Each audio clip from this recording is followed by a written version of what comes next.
waving right hand didn't strike the target. Anthony Manning, though, he's full of concentration. Bleeding profusely again there from that nostril. And pulling away at the body of Salaminides. I haven't seen Soft in trouble before. And the bell's gone. Your winner, ladies and gentlemen, the A-Train, Anthony Manning. As a kid, I remember, having a strict father, things never being good enough, always having to work, always having to be good at something, always having to achieve. But there is a percentage of me that has a sensitive side, and that comes from my mum being a good sort of old school farmer and looking after a family very well. I was never encouraged to just do one thing or be good at one thing. My parents, both of them, were very happy for me to do many different things. I started in sort of general martial art training when I was a teenager. I think I was about 13 or 14. My father didn't support it one bit, so I wouldn't have never watched me compete, never watched me train, never wanted to be anything to do with it. So that was a different aspect of the relationship, only because he thought that I could do better for myself. I relate it to similar to kids that want to be musicians. Their parents never think that they'll ever amount to anything. Some do, most don't. Same thing with someone that wants to do sport for a living. Your parents never think that you're going to get a good paying job and look after yourself. So my dad took that attitude. And because I got good marks at school and I got into law at uni, they expected that would be a much smarter path than trying to do sport. My own fighting wasn't because I want to fight people, it was because when you learn something, you want to see if it works.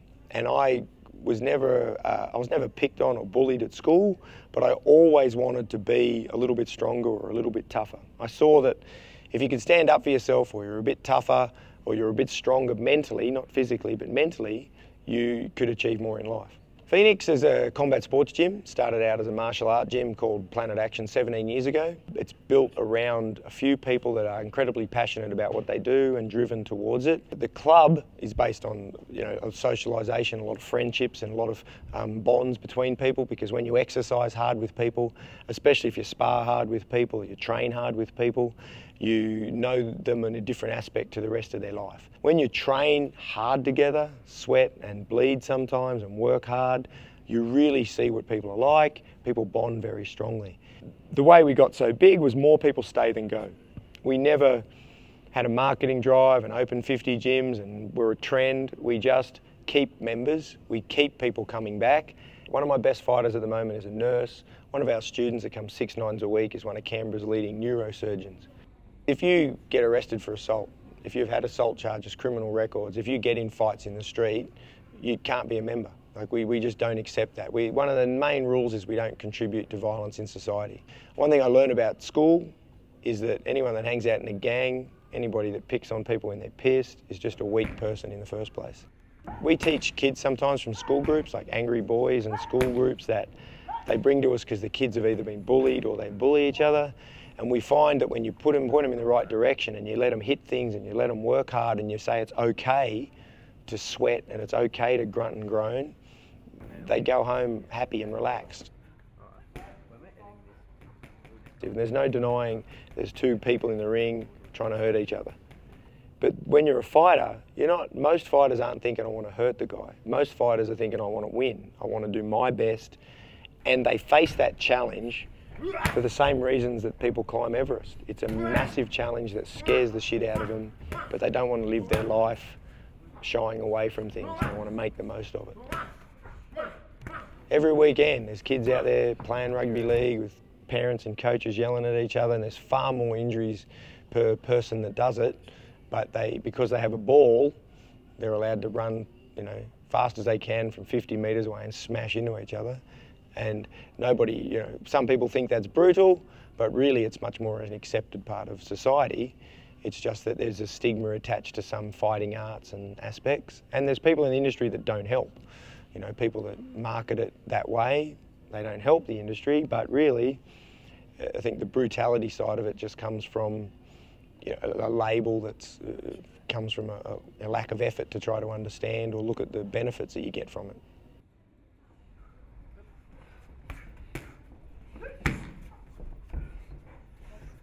Tracy is like a fantastic person. And she's not my wife, but we're in love and better than most people that I've ever seen that are married. When I was working in Iraq, we were only just sort of started going out with each other. And when you're in situations where I had people that worked for me that got killed, I had people, seen many situations where there's multiple deaths, and you look at life in a different perspective. And I was so fanatical or passionate about all of those sort of things up until my mid-30s that any relationship I ever had before never could keep up with what I wanted in life. And Tracy taught me that there's more to live for than just that, and that if you have someone that really syncs with everything you want, then you can have a lot more fulfilling life and go a lot further. So we are more of a complete partnership than than I would expect possible. I answered. You do it for the fun of it, for the enjoyment, and you just got to keep going every time you get in there, no matter how hard it is. I've had 7 knee reconstructions, both shoulders reconstructed.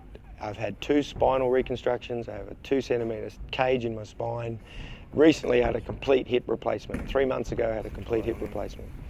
Those injuries set the scene for just being more determined and not giving up and not having an excuse about life, just getting on with what you wanted to do on a daily basis. Being really healthy is just a slow way to die.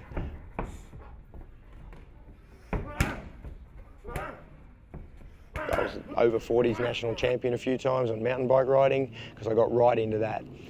My hip stopped that. So in the last year, the biggest change in my life about what I do outside of here now is I bought a farm.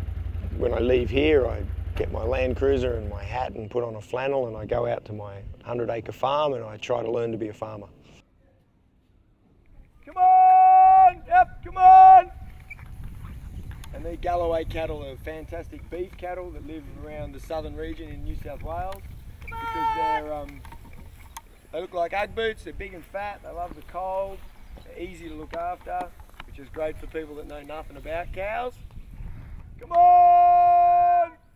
Yep, yep, yep. We just wanted to have something different in our life, something for the future, something that we needed to learn about, and we started looking for small properties around Canberra, and we found 5-acre and 20-acre places, and when we saw this we fell in love with the house and the way the property is, which is forest-like, farms, creeks, lots of wildlife, and we thought this would be the place to live. We also started to hate our neighbours and people that live right in your pocket for your whole life and everything that goes on in your life, so this is a much nicer change. In the last 6 months I've learnt to tell the difference between a boy cow and a girl cow and call them the appropriate names like steers and heifers. We also have Dorper sheep, and we have 12 sheep and a ram, and we have chickens. We have about 5 chickens. So it's pretty much you always want to keep alive, and the way to do that is to learn new things. So when everyone told me it's 100 acres is too big to look after, or you know nothing about farming, which I never started a chainsaw or fixed a fence in my life. I wouldn't know how to drive a tractor or tell a boy cow from a girl cow. The main reason to do it is to take on something that you have to learn about. You're never too old to learn something new, and that's what keeps you alive and challenging and engaging. We don't have any other plans to move anywhere else as we get older.